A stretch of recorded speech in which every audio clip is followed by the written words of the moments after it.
Morning, Groovers. I'm going to put this out early on. Yeah, 5 rant day. It's Thursday, 5 rant day. I do love my 5 rants on a Thursday. But I'll tell you what, I'm not happy with this week's rants. I haven't even done them yet. But I'm just not happy. Subject matter has been a little bit sparse. I mean, there's a coronavirus here and that and there and whatever, but there's been nothing that's really got under my skin, and that really shits me. It worries me because does that mean that I'm sort of becoming tolerant? Fuck, well, I hope not, because I really like making people accountable for being fucking cockheads. But anyway, so I've got 5, don't get me wrong. Look, it's just, they might not be the greatest 5, and people are going, oh, Timmy, that was a bit lackluster and stuff. I'm sorry, I'm trying my best. If you got any suggestions of what you think I could potentially rant about, keeping in mind, I don't mind suggestions, but I can't rant about stuff that things don't piss me off. They may piss you off, but if they don't piss me off, I can't rant about it. Simple. So here we go. Number 1, Americans. Oh my God. Fucking hell. What is wrong with you fucking clowns? Especially down south. I mean, if you've ever been to the US, go down south. They're a different breed. Fucking hell. They are fucking way off the fucking charts.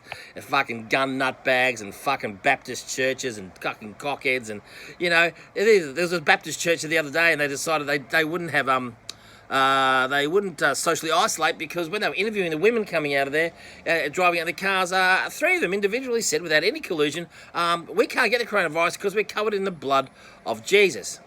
I'm not religious, right? So this isn't being disparaging about that, but Jesus Christ. Even as a fucking, as a religious person, you've got to admit, if you are a religious person, try to use that as a fucking, as a justification of why you potentially aren't going to get a virus. That's fucking bullshit.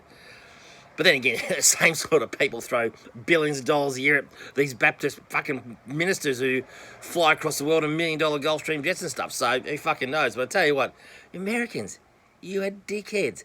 It's not a conspiracy theory. There is a virus out there. It's killing people. And in your country, it's probably killing more than fucking any other country in the world. So you know what?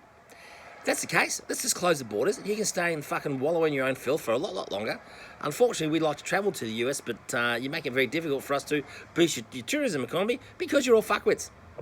Yeah, you're all fuckwits. Cockheads. Number 2, really quickly, indicators in cars. Now, look, I'm a big thing about cars. The 2 things I usually rant about cars and about just fuckwits, right? But car drivers and fuckwits, they go synonymously hand in hand. So here's a quick thing. If you've got a car, and that little thing that's on the right or left-hand side, depending whether it's a European car or not, that makes that little green thing on the dashboard go left or right, which is where you're going to drive. If you use it, you won't get abused by so many fucking people, you inconsiderate bastards, all right? So, and the thing is, and here's my theory, the more money you have and the more expensive a car you buy, the less use of an indicator occurs. So you've always find it's the Range Rover drivers, and the Mercedes drivers, and all those, and the Porsche drivers, all those types of people who just decide at 120 k's an hour, 110 k's an hour, or 100 k's an hour, 40 k's an hour, just change lanes in front of you. They're the ones who just sort of, no indicators, pop in front of a truck doing 100 k's down the freeway and wonder why they get hit. You're idiots. Inconsiderate, wealthy, rich pricks. And if you're a bogan who's cashed up and you've been able to actually go out and buy yourself a nice car, you got no fucking excuse. Use your bogan fucking blood and drive like a normal person, you fuckwit. Right, number 3.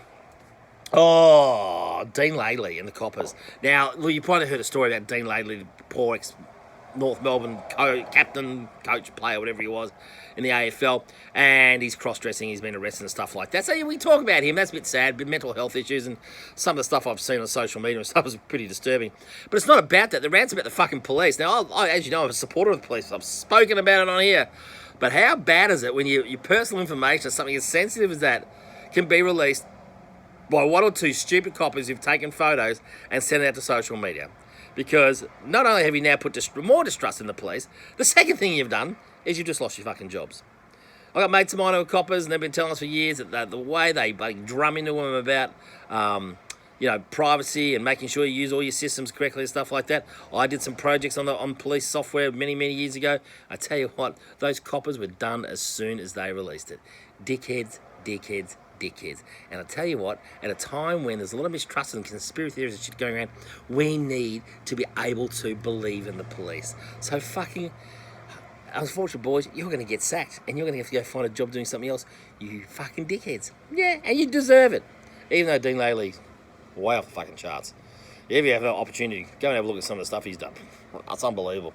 Number 4, it's another semi-American thing, Donald Trump. Now, forget the isolation stuff like that. He's just a fuckwit. Yeah, I will watch the news. Watch the news. Some of the things he says about he knows everything about everything. About how there's no virus, about how they should all just be allowed to go and do what they want to do, and okay, potentially worst case scenario, we're going to have 136,000 deaths, but let's just open the borders and see how it goes, which means it could potentially be 300,000 deaths. And the worst part about it is you dickheads over in America, and it's not all you, there's a lot of you. You're going to vote him back in. And the thing about the American stupid fucking voting system is that he didn't even win the popular vote. They have this stupid way of voting over there. So, yeah, he'll get back in. Yeah. Ably supported by all the fucking nuffs down south, you bunch of fucking retards, seriously. But he's the leader of the free world. He's going to get us all killed. One way or another, whether it's an actual war or a virus or something like that, he will get us all killed. So we need to get him out. And we got no influence from me, I get that, but he fucking scares the shit out of me. He really does. And he's just a fucking retard. Oh, he's fucking stupid. Number 5. Oh, really? I don't know how to say this without... I'll be very careful. But a woman, a couple of years ago, in Queensland, love Queensland, it's always different up there, stabbed her husband through the chest with a 20-centimetre knife. He bled to death. She got put in jail, and now she's appealing her sentence because it's too severe, because she stabbed her husband to death. Now, she didn't stab her husband to death because of domestic violence, or she didn't stab her husband to death because he was cheating or whatever. She stabbed her husband through the chest because he was home late from work. Yeah, I can't see you really getting off that one, you stupid bitch. Anyway, based on that theory, I would have been stabbed through the heart 4,000 times. Late from work, late from beers, late for this, late for that. Anyway. So as you can see, bit of a weird series of rants this week. I make no apologies for it. You know, it is. If it's a shit week of rants, it's a shit week of rants. It fucking happens. You can't be on your A game the whole time. And really, I'm a bit disappointed, but at times like these, there'd be more fuckwits giving me more ammunition. But there's not, so stiff shit. Stick it up your ass. See you next week. Bye.